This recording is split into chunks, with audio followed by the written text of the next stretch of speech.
अस्सलाम वालेकुम, welcome to my YouTube channel. उम्मीद है कि आप सब खैरियत से होंगे। तो आज हम पढ़ेंगे रूह की पुकार। ये ख्वाजा शमसुद्दीन अज़ीमी की बुक है। तो जैसे कि आप सब जानते हैं कि ख्वाजा शमसुद्दीन अज़ीमी पाकिस्तान के एक रूहानी मारूफ स्कॉलर हैं। तो इसके अलावा भी मैं काफ़ी राइटर्स की बुक्स अपने चैनल पे अपलोड कर रही हूँ, आप लोगों के साथ मैं शेयर करती हूँ ऐसी चीज़ें जिससे आप लोगों को ना सिर्फ ज़िंदगी गुजारने में आसानी पैदा होगी, बल्कि बहुत सी चीज़ों के बारे में आप लोगों को इन्फॉर्मेशन मिलेगी, नॉलेज मिलेगा।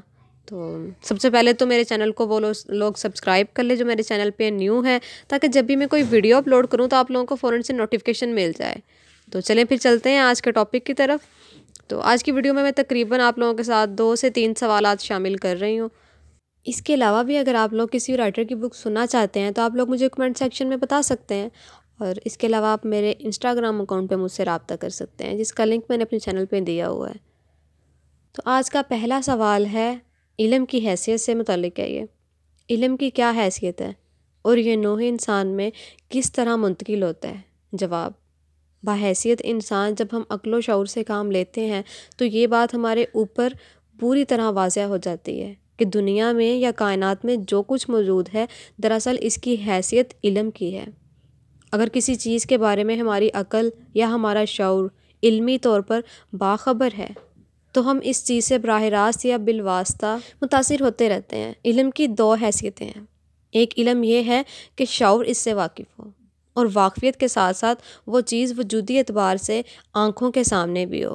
दूसरी हैसियत इल्म की ये है कि वजूदी एतबार से ज़ाहरी आँख के सामने वो चीज़ मौजूद ना हो, लेकिन नूह इंसान का शऊर इनफरादी शऊर में मुंतकिल हो गया हो।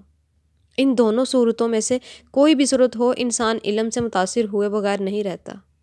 ये इल्म हमें बताता है कि कायनात में मौजूद हर शय इस इल्म की बुनियाद पर एक दूसरे से मुतारफ़ है।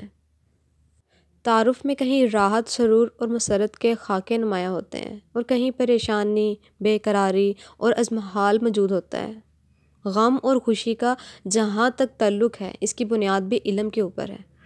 इल्म जब हमें यह बताता है कि इस चीज़ के ना होने से हमारा नुकसान है, तो हमारे ऊपर तकलीफ़ की कैफ़ियत मुरतब होती हैं। इल्म जब हमें ये बताता है कि ये काम या ये अमल या ये चीज़ हमारे फ़ायदे के लिए है, तो इस इल्म के नतीजे में हमारे ऊपर जो कैफ़ियत मुरतब होती हैं उनका नाम हम खुशी, मुसरत सुकून, इत्मीनान क़ल्ब वगैरह वगैरह रखते हैं।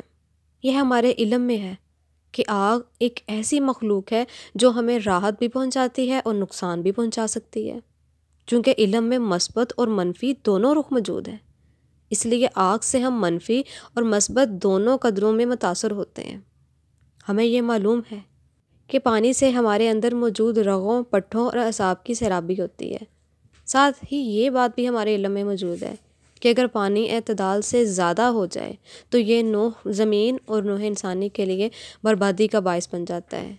यही वजह है कि पानी से मस्बत और मनफी पहलुओं से मुतासर हुए बगैर नहीं रहते। अला हज़ल क़ियास इस किस्म की मिसालें बेशुमार हैं।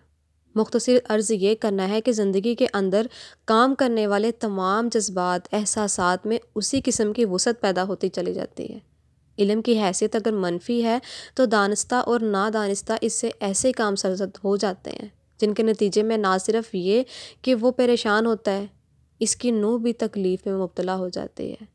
इल्म की हैसियत अगर मस्बत है तो इससे दानिस्ता या नादानिस्ता ऐसे अमाल, ऐसी हरकत का सदूर होता है जिससे वो ख़ुद भी राहत महसूस करता है और नूह इंसानी भी इसकी पुरमसरत जज्बात से फ़ायदा हासिल करती हैं। दूसरी सूरत जो जज्बात और एहसासात की तख्लीकी हैसियत है, वो ये है कि इंसान इल्म के मायने को पहचानता है। जिस किस्म के वो इल्म के अंदर मायने और मफ़हूम दाखिल कर देता है, उस किस्म के तासुरात इसके ऊपर कायम हो जाते हैं। सवाल नंबर 2, क्या कुरानी आयत पढ़ना चाहिए? आप माहाना हज़ारों अफराद के मसाइल हल करते हैं।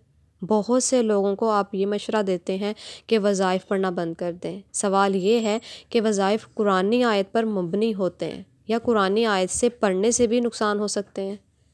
जवाब, कुरान करीम में सूरह हशर में अरशाद है, अगर हम कुरान को पहाड़ों पर नाज़िल कर देते तो पहाड़ रेज़ा रेज़ा हो जाते। पहाड़ रेज़ा रेज़ा होने में जो हिकमत पोशीदा है वो ये है कि कुरान के अंदर एक ताकत है, एक क़ुव्वत है اور یہ طاقت و قوت اتنی زیادہ ہے کہ اس کو پہاڑ جیسی سخت چیز بھی برداشت نہیں کر سکتی۔ اگر انسان 24 گھنٹے وظیفے پڑھتا رہے تو اس کے دماغ میں اللہ کی آیتوں کا نور ذخیرہ ہوتا رہتا ہے، اور جب یہ ذخیرہ سکت سے زیادہ ہو جاتا ہے تو شعور کام کرنا چھوڑ دیتا ہے۔ نتیجہ یہ ہوتا ہے کہ بنے ہوئے کام بگڑ جاتے ہیں، مزاج چڑچڑاپن کا شکار ہو جاتا ہے، اس سے ذرا ذرا بات پر غصہ آتا ہے۔ اسی فرمان کی دوسری حکمت یہ ہے کہ اللہ تعالیٰ یہ نہیں چاہتا کہ انسان محنت کرنا چھوڑ دے اور وظیفوں پر اکتفا کر کے جمود کا شکار ہو جائے۔ اللہ ہر آن اور ہر لمحہ کائنات اور افراد کائنات کو متحرک دیکھنا چاہتا ہے۔ جد و جہد اور کوشش سے غفلت اللہ کے نظام میں ممنوع اور ناپسندیدہ ہے۔ قرآن پاک تخلیقی فارمولوں کا مکمل ضابطہ ہے جو ہماری زندگی کے تمام امور اور حرکات کا احاطہ کرتا ہے۔ قرآن کو پڑھنے کے ساتھ ساتھ سمجھنا چاہیے تاکہ ہمارے اوپر اس کتاب کے اندر موجود تذکیری قوتیں آشکار ہو جائیں، جس سے کام لے کر ہم کامیابی اور کامرانی کو اپنا مقدر بنا سکتے ہیں۔ تیسرا سوال ہے، تعویذ کے اندر کون سی طاقت ہوتی ہے؟